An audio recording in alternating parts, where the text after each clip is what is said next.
Welcome to our channel. Today we how to install Airflow on Kubernetes for big data orchestration. Detailed guide step by step clearly.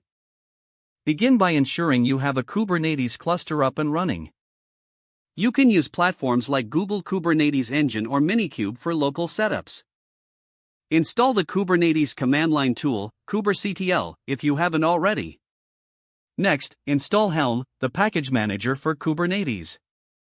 You can do this by downloading the latest release from the official Helm GitHub page. Once Helm is installed, initialize it with the command helm init. To install Apache Airflow, you will need the official Apache Airflow Helm chart. Add the Apache Airflow repository to your Helm configuration using Helm repo at Apache Airflow https://airflow.apache.org. Update your Helm repositories with the command helm repo update. Before deploying Airflow, create a namespace for your deployment to keep things organized. Use the command kubectl create namespace Airflow to do this. Now, you can install Apache Airflow using Helm. Run the command helm install Airflow Apache Airflow/Airflow and Airflow. This will deploy Airflow with default configurations. To customize your installation, you can create a values.yaml file. In this file, you can adjust settings such as image tags, executor types, and database configurations. Once you have prepared your values.yaml, install Airflow with your custom settings.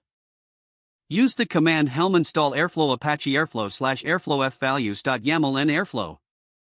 After the installation is complete, check the status of your deployment. Use kubectl get pods and Airflow to see the running pods. Airflow consists of multiple components, including the web server, scheduler, and workers. Make sure all components are up and running smoothly. To access the Airflow UI, you will need to set up port forwarding. Run kubectl port forward svc/airflow web server 8080:80 and Airflow. You can now access the Airflow web interface by navigating to http://localhost 8080 in your web browser. Log in using the default credentials provided in your values file or via the documentation. From here, you can start creating and managing your data pipelines. Optionally, you may configure persistent storage to retain task logs and data. Don't forget to like this video and subscribe to our channel for more step-by-step tech guides.